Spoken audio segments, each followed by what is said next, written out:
मुताबिक नीतीश कुमार कांग्रेस और आरजेडी के संपर्क में भी है। अगर उन्हें लगेगा कि बीजेपी उन्हें कमजोर करने की कोशिश कर रही है तो वे फिर से पाला बदल सकते हैं। 2025 के बिहार चुनाव से पहले वे महागठबंधन में वापसी भी कर सकते हैं। चंद्रबाबू नायडू, आंध्र प्रदेश से बीजेपी के लिए संकट। चंद्रबाबू नायडू की तेलुगु देशम पार्टी आंध्र प्रदेश की सबसे बड़ी पार्टियों में से एक है। 2024 के चुनाव में उन्होंने बीजेपी के साथ गठबंधन किया था, लेकिन अब वे लगातार असंतुष्ट नजर आ रहे हैं। उनकी सबसे बड़ी नाराजगी परिसीमन को लेकर है। परिसीमन पर नायडू की नाराजगी। आंध्र प्रदेश की राजनीति में परिसीमन एक बड़ा मुद्दा बन चुका है। अगर परिसीमन लागू होता है तो राज्य की विधानसभा सीटों में बदलाव होगा, जिससे टीडीपी को नुकसान हो सकता है। नायडू को डर है कि बीजेपी इसका फायदा उठाकर उनकी पार्टी को कमजोर कर सकती है। बीजेपी का बढ़ता दबाव। नायडू चाहते हैं कि केंद्र सरकार परिसीमन पर उनकी राय को प्राथमिकता दे, आंध्र प्रदेश को विशेष राज्य का दर्जा दे और राज्य के लिए ज्यादा फंड जारी करे। अगर बीजेपी उनकी मांग नहीं मानती है तो नायडू के पास दो विकल्प होंगे, या तो वे सरकार से समर्थन वापस ले लें या फिर बीजेपी पर और दबाव बनाएं। बीजेपी के लिए दो तरफा खतरा। बीजेपी इस समय नीतीश और नायडू दोनों के साथ सरकार चला रही है, लेकिन दोनों ही सहयोगी लगातार अपनी शर्तें थोप रहे हैं। इसमें अगर कोई भी दल गठबंधन से बाहर हुआ तो मोदी सरकार गिर सकती है। बीजेपी दोनों को खुश करने की कोशिश कर रही है, लेकिन इसमें कितनी सफल होगी ये कहना मुश्किल है। मोदी शाह की रणनीति। नीतीश को मनाने के लिए बीजेपी बिहार को विशेष पैकेज देने के लिए तैयार हो रही है। नायडू की नाराजगी दूर करने के लिए परिसीमन के मुद्दे पर नरम रुख अपनाने की योजना है। बीजेपी नेतृत्व लगातार दोनों नेताओं के संपर्क में है ताकि कोई अप्रिय स्थिति न बने। लेकिन क्या यह रणनीति काम आएगी? क्या मोदी सरकार बचेगी? नीतीश और नायडू दोनों ही मौका देखकर राजनीतिक कदम में माहिर हैं। अगर उन्हें लगेगा कि बीजेपी कमजोर हो रही है तो वे सरकार से बाहर निकल सकते हैं। अगर आरजेडी, कांग्रेस और विपक्षी दलों ने मजबूत मोर्चा बनाया तो नीतीश कुमार दोबारा महागठबंधन में जा सकते हैं। अगर बीजेपी ने आंध्र प्रदेश के मुद्दे पर ध्यान नहीं दिया तो नायडू भी सरकार से समर्थन वापस ले सकते हैं। यह स्थिति बीजेपी के लिए खतरे की घंटी है। मोदी सरकार की आखिरी परीक्षा। बीजेपी इस बार अकेले सरकार में नहीं है, बल्कि उसे नीतीश और नायडू जैसे नेताओं के समर्थन पर निर्भर रहना पड़ रहा है। अगर नीतीश और नायडू ने पाला बदला तो सरकार गिर सकती है। बीजेपी के पास ज्यादा विकल्प नहीं बचे हैं और अब उसे अपने सहयोगियों को संतुष्ट करने के लिए बड़ी रियायतें देनी पड़ेंगी। मोदी और शाह को इस गठबंधन को संभालने के लिए पूरी ताकत लगानी होगी। अब सवाल यह है कि क्या मोदी सरकार 2029 तक चलेगी या फिर यह उनका आखिरी कार्यकाल साबित होगा। कि जब अगले चुनाव वहां आएंगे तब चंद्रबाबू नायडू बीजेपी के साथ मिलकर चुनाव नहीं लड़ेंगे। अब बिल्कुल स्पष्ट तौर पर मैं ये कह रहा हूँ।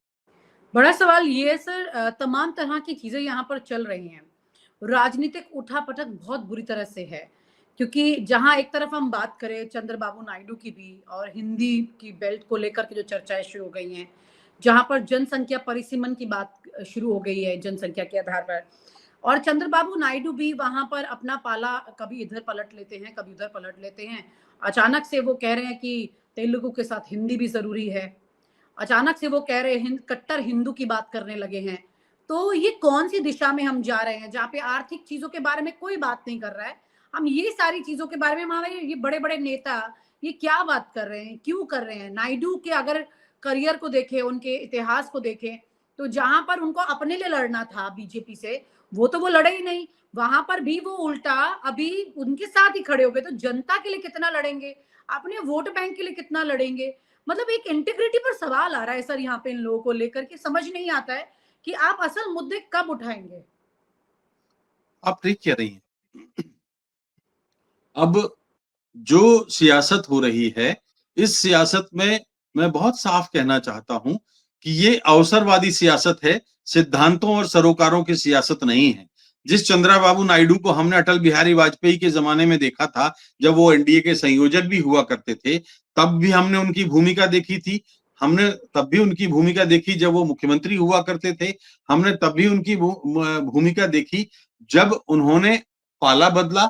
और अब आज जैसे आपने कहा कि वो कट्टर मजहबी बयान देने के लिए उतावले हैं, तो ये जो बात है, ये मुझे लगता है कि ये एक इंसल्ट है भारत की डेमोक्रेसी का।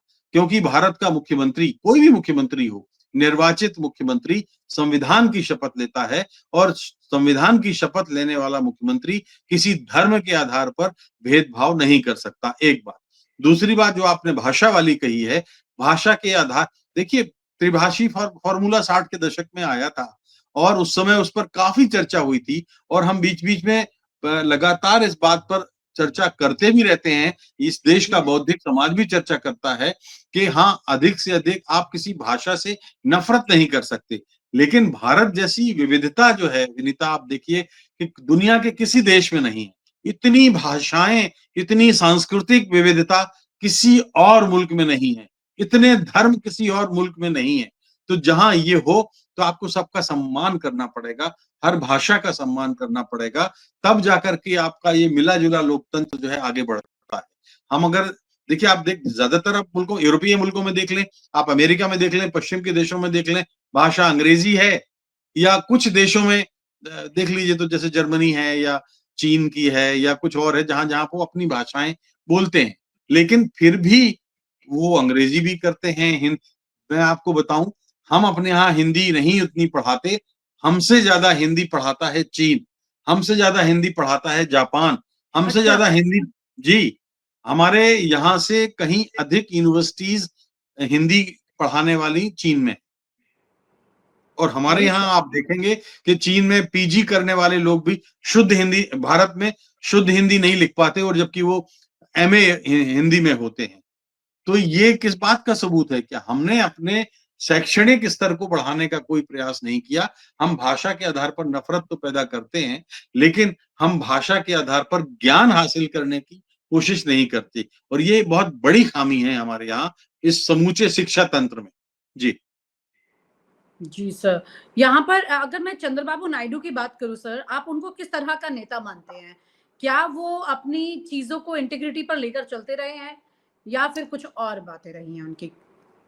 देखिए मैं कोई भविष्यवक्ता तो नहीं हूँ, लेकिन मैं ये बात ज़रूर कह सकता हूँ कि चंद्रबाबू नायडू या क्षेत्रीय पार्टियाँ या प्रादेशिक पार्टियों के जो जितने भी लोग प्रमुख होते हैं, गठबंधन सरकारों में हमने हमारा जो पुराना अनुभव है, वो ये कहता है कि ये कार्यकाल 4 साल तक तो चलते हैं। 4 साल जैसे ही पूरा होगा, वो आंध्र प्रदेश के स्वाभिमान के बहाने या किसी और जिससे कि आम मतदाता के सामने एक एक समझने वाला कारण पैदा हो जाए, उस बहाने वो अपना समर्थन वापस लेंगे क्योंकि 4 साल की एंटी इनकम्बेंसी भी तो उनको बर्दाश्त करना होगी। तो 4 साल तक वो सत्ता की मलाई खाते रहते हैं और जैसे ही अगले चुनाव आते हैं, तब वो अपने आप को अलग कर लेते हैं। आप ये देख लीजिएगा कि जब अगले चुनाव वहाँ आएँगे, तब चंद्रबाबू नायडू बीजेपी के साथ मिलकर चुनाव नहीं लड़ेंगे। आप बिल्कुल स्पष्ट तौर पर मैं ये कह रहा हूँ। ये अपने रास्ते भारतीय अलग कर। जनता पार्टी से अलग होना है, लेकिन वो अलग होने का समय बीजेपी तय करेगी या चंद्रबाबू नायडू तय करेंगे, ये आने वाला वक़्त बताएगा। जी। जी सर। ये बहुत दिलचस्प बात है क्योंकि ये जो नेता हैं अपने स्वार्थ के लिए 4 साल तक हमें घुमाते रहेंगे और आखिर में जाके अपने ही स्वार्थ पे सीधा पहुँच जाएँगे। अभी हिंदू कट्टर हिंदुत्व की बात करेंगे क्योंकि उनका वोट बैंक मुस्लिम है, तो आपकी बात बिल्कुल सही है। हो सकता है वो 1 साल पहले आखिर में जाके अचानक से अपने वोट बैंक की बात करने लग जाएँगे। समझ और चश्मा जो है वो सही तरीके से होनी चाहिए ताकि साफ-सुथरी चीज़ें दिखाई दे सकें। बहुत-बहुत शुक्रिया sir. Thank you so much for sharing your thoughts. Thank you sir. और आप हमसे जुड़े रहने के लिए सब्सक्राइब करें YouTube पर, फॉलो करें Twitter पर और लाइक करें Facebook पर। और ज्यादा जानकारी के लिए आपको टाइप करना होगा सिर्फ न्यूज़ नशा।